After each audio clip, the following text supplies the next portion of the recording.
Urapi kami semua, urapi hamba dan siapkan dengan firman Tuhan. Haleluya, amin, amin. Haleluya, shalom. Shalom, shalom, shalom. Yesus Raja. Kurang kuat sekali lagi, shalom. Shalom, shalom, shalom. Yesus Raja. Jadi kita tahu dalam setiap musim kehidupan saudara, kita mengalami hal yang luar biasa dan bisa membuat kita tertawa, membuat kita menangis, membuat kita sedih dan membuat kita bisa bergembira. Tetapi saya percaya Tuhan kita dahsyat. Dalam setiap musim Dia ada dan Dia menolong kita. Dia tidak pernah terlambat menolong kita. Orang-orang yang senantiasa hidup berkenan. Masih kita punya tema itu, marilah kita ke Bethlehem. Karena itu tema umum PGI dan juga GB dan juga dewan gereja Katolik juga punya tema yang sama. Dan saya percaya saudara, hal ini saudara saya sampaikan tentang mari kita pergi ke Bethlehem. Ada dua peristiwa yang besar terjadi. Ada dua peristiwa besar terjadi dan kemarin hari Jumat itu kita pelayanan di Nyafak di Kecamatan Selaru, tepatnya di Adal, desa satu tempat namanya kebun. Itu kebun saja, tapi memang manusia banyak di sana. Namanya Nyafar bunga pengharapan, Tanjung Pengharapan. Dua di sana dan saudara, kita 5 orang dari Sombagi dan luar biasa. Bukan 5 orang, satu keluarga juga dari Bapak Pelayan dan istri dan anak cucu semua kita ke sana. Dan waktu kita kembali cuma 4 orang yang kembali. Dan pada saat di sana itu pendeta Rahel yang sampaikan firman Tuhan dan memang firman Tuhan itu luar biasa. Dan saya melihat bahwa kalau kita percaya Tuhan, Tuhan saja, jangan flash. Kalau flash percaya Tuhan dan percaya leluhur, percaya orang mati, percaya nasihat-nasihat dukun-dukun yang ada, itu flash. Jadi Tuhan mau percaya Tuhan karena hukum yang terutama jangan ada padamu ilah lain di hadapan. Itu hukum yang pertama. Jangan ada ilah lain di hadapan. Nah, seringkali kekristenan kita percaya Yesus, tapi kita juga percaya kepada flash yang lain. Dan ini sangat-sangat luar biasa. Saya coba tunjukkan sebentar. Kita ibadah di sana, saudara, penuh dengan sukacita. Dan memang kebenaran sesungguhnya disampaikan di sana. Dan padanya semua mata melotot dan semua orang tadinya yang biasanya menyambut Natal dengan pesta pura dan menyambut Natal dengan mabuk-mabukan, itu pada saat firman disampaikan semua tenang dan semua tidak ada yang membantahnya firman Tuhan. Nah ini, dan memang luar biasa sekali sementara itu terjadi, saudara. Itu ada Kapolsek juga hadir bersama dengan istri dan anggota Polsek Selaru itu juga hadir, ada 4 orang dan luar biasa, saudara. Kita semua diberkati, dijamah oleh Tuhan dengan luar biasa. Sampai saat di situ dulu kita lihat, saudara, bahwa ini saat dimana hal-hal begini, saudara. Jadi ada perayaan Natal yang tadi saya katakan. Mari kita ke Bethlehem, ada 2 peristiwa besar dan setiap kali Natal itu ada 2 perayaan. Perayaan yang orang-orang yang mengenal Tuhan, mengenal sebenarnya kasih Tuhan, pengorbanan Tuhan, dan orang yang merayakan Natal dengan orang yang tidak mengenal akan sesungguhnya makna daripada Natal itu, saudara. Nah, kita lihat setelah kita kembali dari sana, hari Sabtu itu kita kembali dan kita doa puasa di sini. Saya ditelepon oleh teman saya, pendeta Dr. Poli Portelo, telepon saya untuk saya harus pergi melayani saudaranya di rumah sakit karena dia sementara dalam keadaan kritis dan pakai oksigen, bantuan oksigen untuk pernapasan. Tetapi saya pikir dia sendiri, ternyata ada teman satu lagi. Teman ini ada ponak yang jaga, dia nama Wilson Noyes. Dan apa yang terjadi, sementara diinfus, tapi dia tidak pakai bantuan oksigen, tapi dia buka mulut, nafasnya susah sekali karena mereka infeksi paru-paru. Tapi puji Tuhan, waktu saya dari rumah langsung saya pakai masker. Saya dengan Bapak Pendeta Yeremia, dan akhirnya saudara, kita tanyakan bahwa Pak Peter Ortelo itu sekarang rawat di mana? Oh, di belakang sekali, di belakang sekali. Ternyata rawat di tempat yang ruang isolasi. Kenapa isolasi? Karena memang penyakit yang bisa menular. Akhirnya saya ajak Bapak Pendeta, Bapak masuk saja, ada badanku enak jadi saya akan masuk. Lalu apa yang terjadi, saudara, saya sampaikan firman kepada mereka karena tidak mungkin langsung berdoa kepada mereka kalau saya tidak sampaikan firman. Saya sampaikan firman kepada mereka dan tuntun mereka. Saya bawa ada Bapak Portelo ini punya istri, punya kedua anak, ada perempuan dan laki-laki. Dia kepala sekolah di Impres di Larat. Dan apa yang terjadi, saudara? Ini coba kasih lebih besar. Saya sampaikan setelah firman saya sampaikan dan saya mulai berdoa, ternyata saudara di sebelah itu saudara ada taruh badan telanjang karena panas dan dia ada napas satu-satu tapi taruh Alkitab di dada. Beta bilang begini, apa maksud taruh Alkitab di dada ini? Alkitab ini perlu dibaca supaya mengerti isinya dan lakukan. Bukan dalam keadaan sakit sudah parah begini baru taruh di dada. Saudara lihat, ada Alkitab di dada.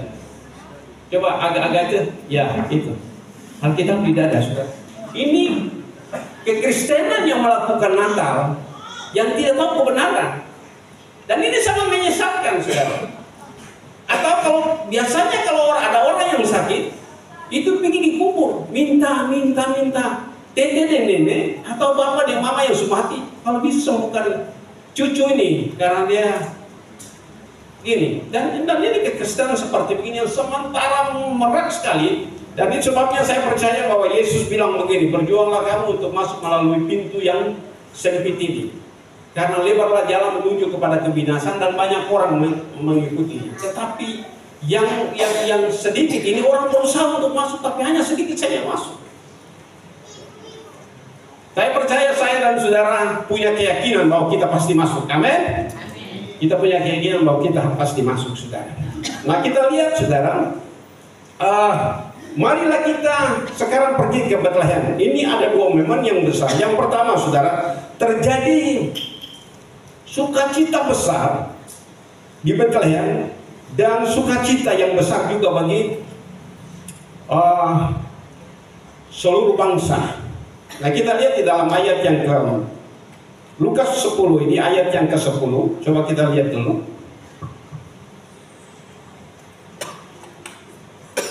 Saya minta salah kasih baca.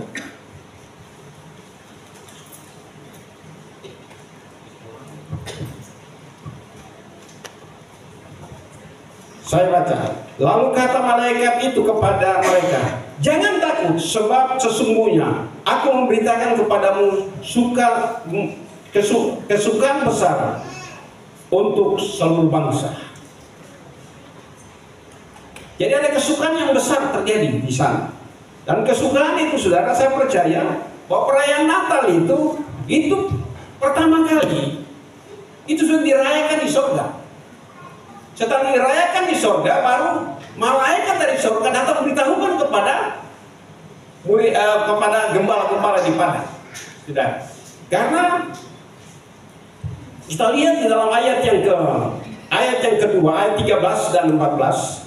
Nah, kita lihat, saudara, 13 dan 14, dia bilang begini. Dan tiba-tiba tampaklah bersama-sama dengan malaikat sejumlah besar bala tentara surga yang memuji Allah, katanya, kemuliaan bagi Allah di tempat yang maha tinggi dan damai sejahtera di bumi di antara manusia yang berkenan kepadanya. Saudara, jadi tiba-tiba satu malaikat datang kepada gembala-gembala mereka ketakutan. Dan akibat dari ketakutan itu, jangan kamu takut, hari ini ada kabar baik bagi kalian bahwa seorang anak telah lahir di Bethlehem. Dan tiba-tiba malaikat, sejumlah besar malaikat, saudara, sejumlah besar malaikat itu malaikat bukan sedikit, pasti malaikat banyak, itu semua. Jadi perayaan Natal itu perayaan dari surga. Perayaan Natal itu bukan perayaan Natal yang diciptakan oleh agama tertentu, tapi itu perayaan Natal yang telah dirayakan di surga dan diteruskan kepada umat manusia yang ada di bawah kolong langit ini, saudara. Itu sebabnya mari kita merayakan Natal sesuai dengan kebenaran dan tidak boleh keluar dari kebenaran, saudara. Dan setelah kita kembali dari sana, saudara, itu sekitar jam 11-12 ya, kita sampai di sana. Terus tiba-tiba ibu yang punya anak ini dia bilang, "Bapak benar, coba dengar dong. Itu mereka habis Natal itu sementara ada dalam pesta pora, lagu-lagu. Tadinya lagu rohani, tapi setelah itu lagu-lagu. Saudara, ini perayaan Natal. Sebenarnya lagu-lagu pujian. Natal itu membagi kasih. Natal itu membagi hidup dengan yang lain. Tapi nyatanya, saudara, Natal itu setelah kesemua begitu satu, maki satu, ancam satu, lakukan perkara-perkara yang tidak baik terhadap sesama. Nah, itu Natal yang mereka lakukan.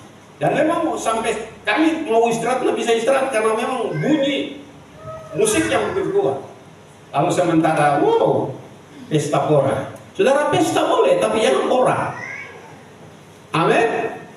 Karena Yesus buat mujizat pertama kali di mana? Di Kanaan. Di waktu mana? Di waktu pesta perkawinan. Yang terjadi ada di sana. Jadi pesta boleh, tapi jangan pesta pora. Karena memang Alkitab melarang, saudara. Di dalam Galatia 5 ayat yang ke-19. Coba kita lihat. Tolong satu kekasih, bantu saya cepat-cepat baca. Demikian firman Tuhan, perbuatan daging telah nyata, yaitu percabulan, kecemaran, nafsu, ya. Terus penyembahan berhala, sihir, perseteruan, perselisihan, iri hati, amarah, kepentingan diri sendiri, pencitraan, roh pemecah. Terus kedengkian, kemabukan, pesta pora dan sebagainya. Terhadap semuanya itu kuperingatkan kamu, seperti yang telah kubuat dahulu, bahwa barang siapa melakukan hal-hal demikian, ia tidak akan dapat bagian dalam kerajaan Allah. Artinya kalau melakukan hal-hal yang tadi, bisa akan dapat bagian dalam kerajaan surga. Alias sih masuk surga.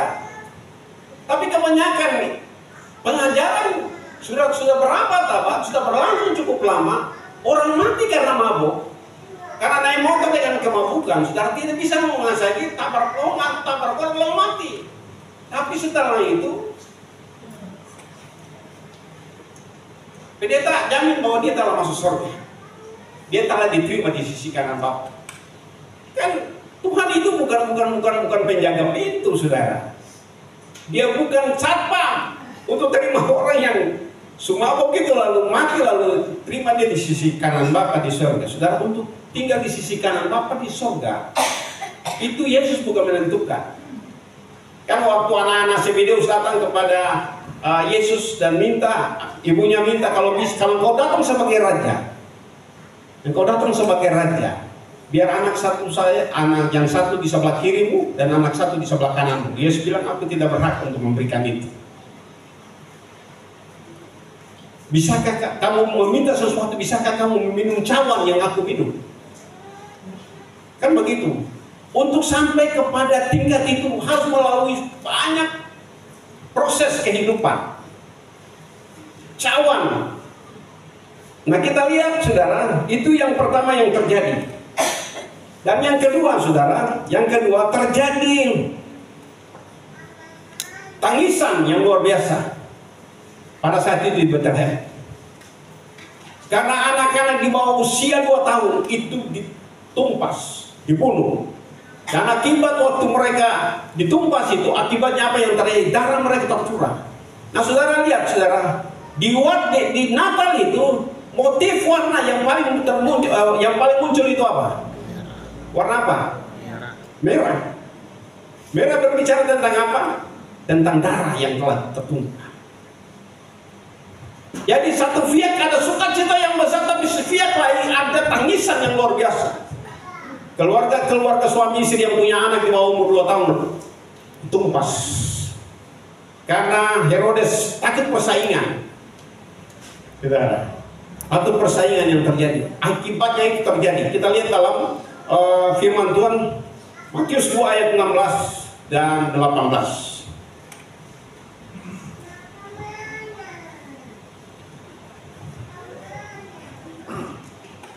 Demikian firman Tuhan. Ketika Herodes tahu bahwa ia telah diperdayakan oleh orang-orang Majus itu, ia sangat marah. Lalu ia menyuruh membunuh semua anak di Bethlehem dan sekitarnya, yaitu anak-anak yang berumur 2 tahun ke bawah, sesuai dengan waktu yang dapat diketahuinya dari orang-orang Majus. Terdengarlah suara di Rama, tangis dan ratap yang amat sedih. Rahel menangis anak-anaknya dan ia tidak mau dihibur, sebab mereka tidak ada lagi. Ya, jadi saudara, tadi saya bilang ada momen yang besar ke Bethlehem. Mari kita ke Bethlehem. Ada yang merayakan dengan sukacita. Dan itu sukacita untuk semua bangsa, bukan cuma orang Kristen, tapi semua bangsa. Merayakan hari kelahiran Kristus Tuhan di Bethlehem saat itu. Dan yang kedua saudara, itu ada tangisan yang luar biasa karena kelahiran Yesus. Semua ibu-ibu disebabkan karena Herodes ini, dia takut tersaingi. Saudara, kehidupan saya dan saudara, siapapun yang dia berhasil, kita sama-sama mengucap syukur. Jangan sampai dia berhasil itu karena dia pencuri. Kita belum tahu bahwa dia berhasil itu dia pencuri atau tidak. Tetapi kita tetap bersukacita dengan orang yang diberkati, bersukacita dengan orang yang menangis, bersukacita dengan orang yang bersukacita. Itu yang sebenarnya Tuhan ajarkan bagi kita, supaya jangan kita langsung menuding itu saudara. Sebab Natal, perayaan Natal dengan nuansa warna merah itu saudara, itu menunjukkan seperti yang tadi saya sudah katakan tentang darah, tentang pengorbanan. Dan pengorbanan itu telah terjadi saudara. Pengorbanan itu Yesus bayar dosa dan saya dan saudara, semua umat manusia itu dengan darah. Dia bayar dengan darah. Nah kita lihat, dia bayar kita dengan darah ini, kita lihat dalam 1 Petrus pasal 1 ayat 17 sampai dengan 19.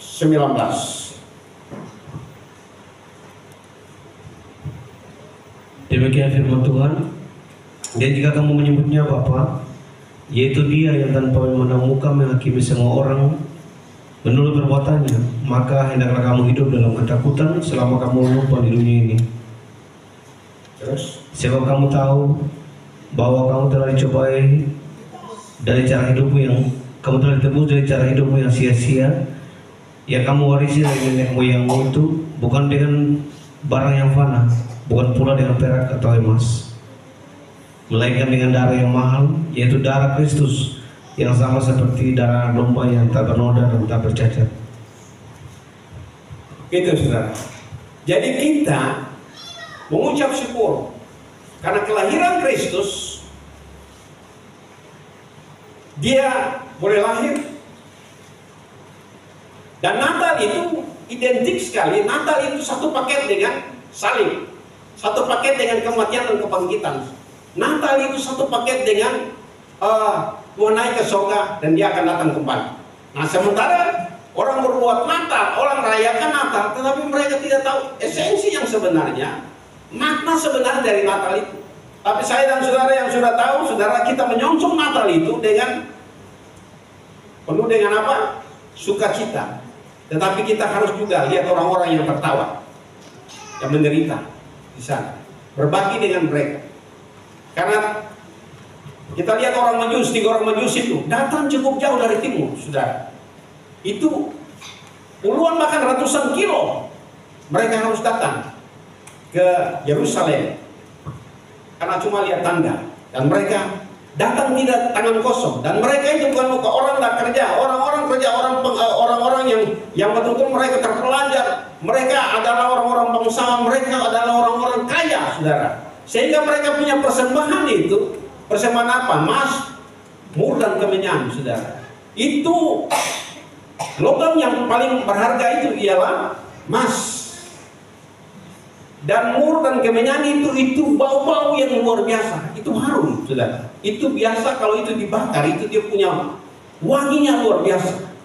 Dan biasanya parfum termahal itu dari ada campuran daripada itu, mur dan gahar gitu, saudara.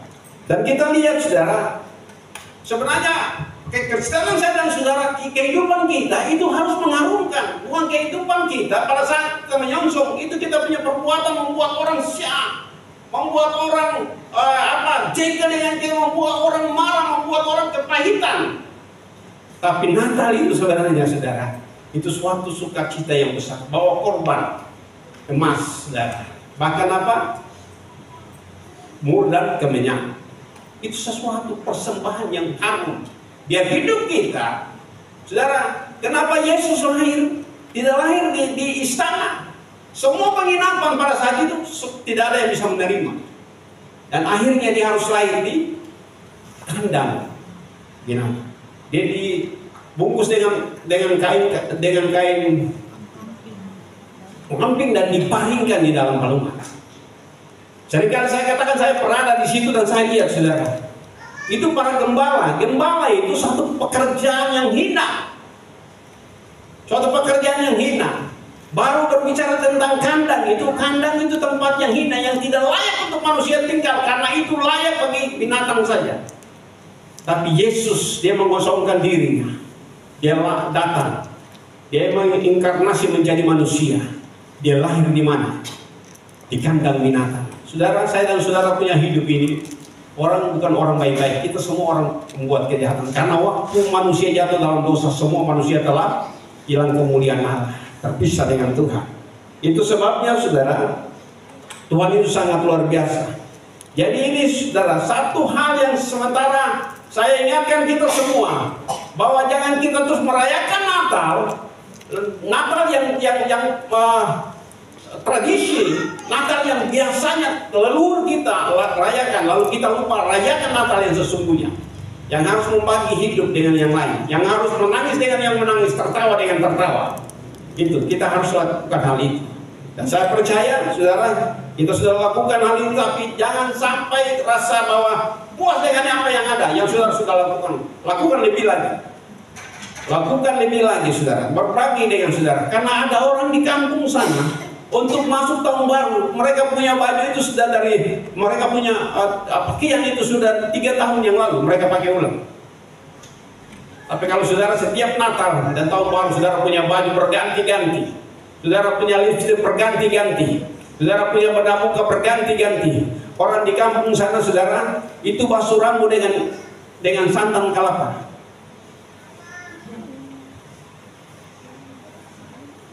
Abu ditaruh dalam bakul, disiram air. Betul, Mama? Di kampung-kampung kan begitu toh? Lalu siram air yang turun itu pakai persembahan. Itu sebabnya kalau saudara kelebihan sampo, saudara, ingat ada orang yang kekurangan sampo di sana, berbagi dengan mereka. Saudara punya pakaian-pakaian yang setiap tahun, setiap Natal sampai 2-3 pasang, bagikan dengan mereka yang sampai saat ini mereka tidak punya pakaian untuk menghadiri Natal. Saudara punya sepatu yang warna merah, hitam, bahkan tinggi hak rendah, saudara. Jangan saudara simpan, karena saudara, semua yang Tuhan berikan bagi kita itu akan dipertanggungjawabkan. Percaya atau tidak? Dipertanggungjawabkan, saudara. Jadi mari kita berbagi kasih dengan mereka yang ada di sana. Haleluya.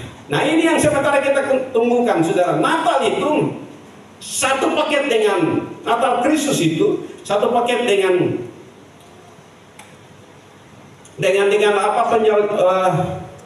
salib, satu Kristus, dan satu paket dengan kematian dan penderitaan Kristus dan kebangkitan. Bahkan Yesus telah naik ke surga. Dan ini yang sementara kita tunggu. Yohanes 14 ayat 1 sampai 3.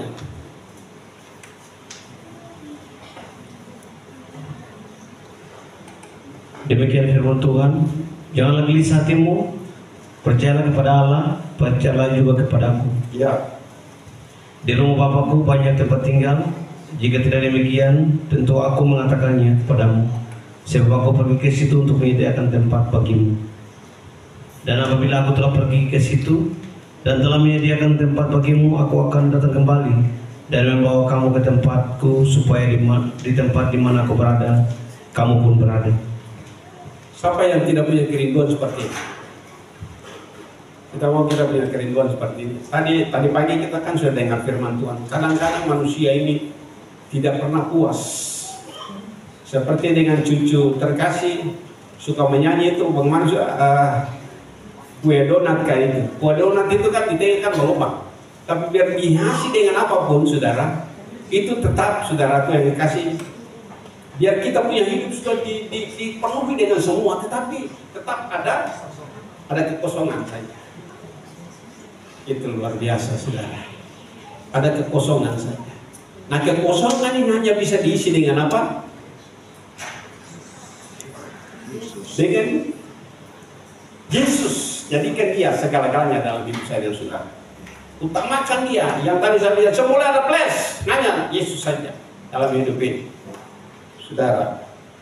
Dan ini sangat sekali, saudara. Nah, kita lihat dalam Wahyu pasal 3 ayat 11. Wahyu 3 ayat 11 dia bilang bagaimana? Wahyu 3 ayat 11. Demikian firman Tuhan. Demikian firman. Aku datang segera. Aku datang segera. Peganglah apa yang ada padamu, supaya apa yang ada tidak seorang padamu, pun mengambil mahkotamu. sehingga tidak seorang pun mengambil mahkotamu, saudara. Aku datang segera. Peganglah apa yang ada padamu, supaya tidak seorang pun mengambil dari mahkotamu, saudara. Berarti pertanyaannya, mahkota saudara bisa diambil atau enggak?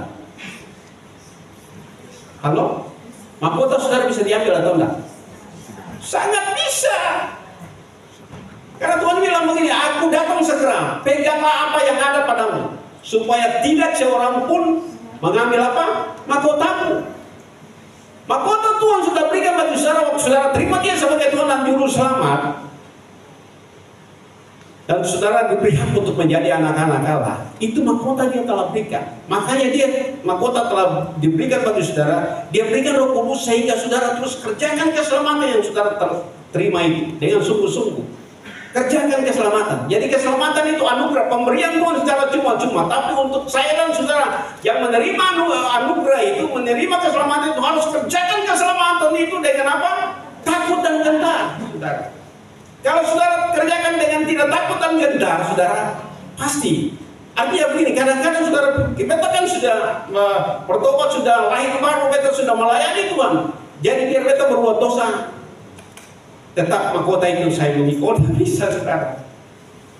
Firman Tuhan bilang, jangan salat Allah tidak bisa dipermainkan. Apa yang kita tabur, pasti kita tuai. Kalau kita tuai sesuatu yang tidak baik, pasti kita tuai kebinasaan. Tapi kalau kita tuai, kita tabur sesuatu yang baik, pasti kita menuai kebaikan dari Tuhan. Begitu.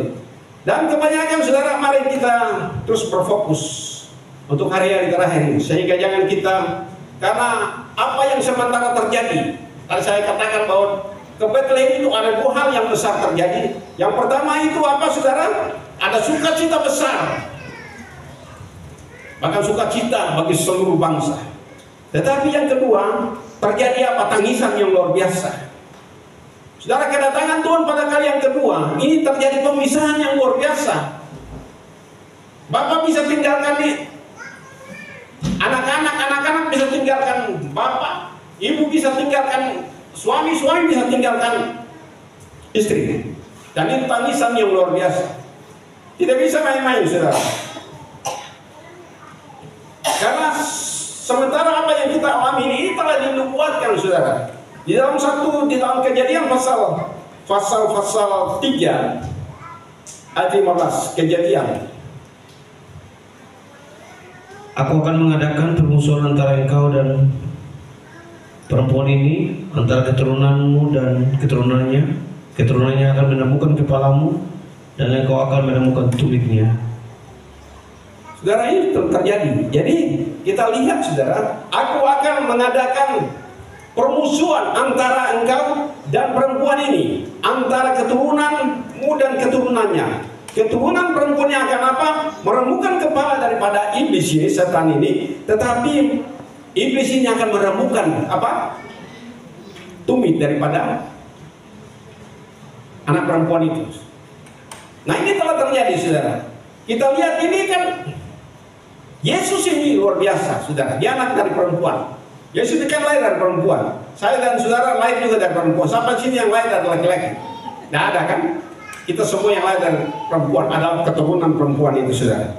Dan ini telah dinubuatkan. Itu sebabnya saudara. Biasanya kalau saudara lakukan Natal yang sesuai dengan firman Tuhan, ada orang yang tertawa atau enggak? Ada orang apa sudah memfitnah atau enggak? Oh, sekali kan begitu.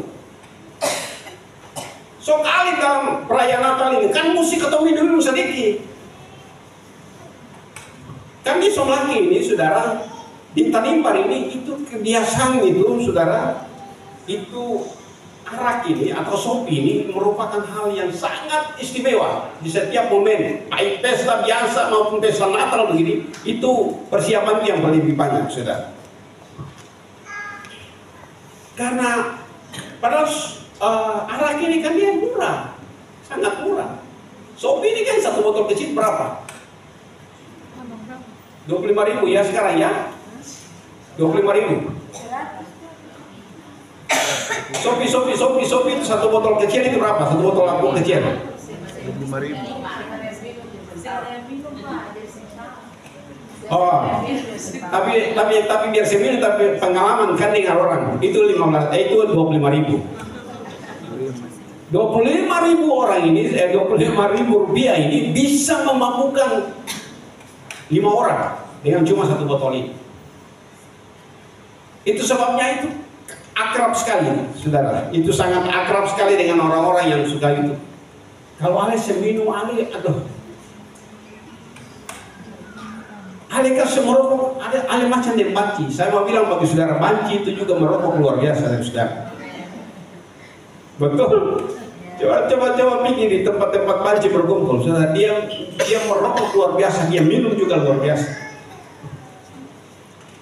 Jadi kalau ada yang mempengaruhi, sedikit juga, teman. Ini kan ketemu berkawan, masalah sih minum lah ketemu sama minum. Pokoknya saudara tahan, saudara prinsip. Hai anak-anak muda, remaja, jangan sampai kau terbawa. Dengan bujukan teman-temanmu untuk mau, karena iblis dia tidak mau sendiri masuk neraka. Neraka itu diciptakan bukan untuk manusia, tapi untuk iblis dan pengikut-pengikutnya. Kita lebih mengikuti. Taman punya ajakan, saudara. Tunggu ketemu minum sedikit dulu. Jangan jangan terlalu ibadah lagi. Jangan terlalu berdoa sekali. Pokoknya ketemu orang kita pasti masuk surga. Ya mari ketemu minum sedikit dulu. Jangan ibadah, jangan berdoa. Mari ketemu pergi piknik dulu begitu, saudara. Saudara sama ingat saudara bahwa saudara tidak tahu kapan saudara dipanggil pulang Tuhan. Karena hidup manusia seperti apa? Wah, hidup manusia seperti bunga yang segar di waktu pagi, dilaut pada waktu siang dan dibakar, saudara. Karena saya banyak bicara dengan teman-teman, setelah baru bicara, ternyata dia telah dipanggil pulang Tuhan.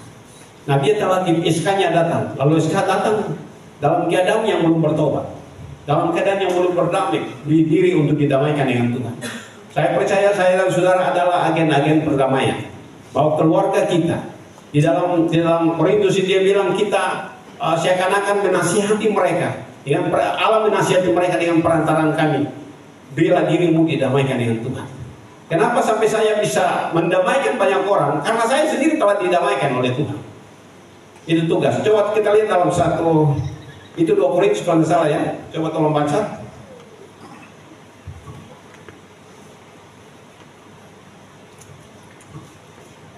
Cepat.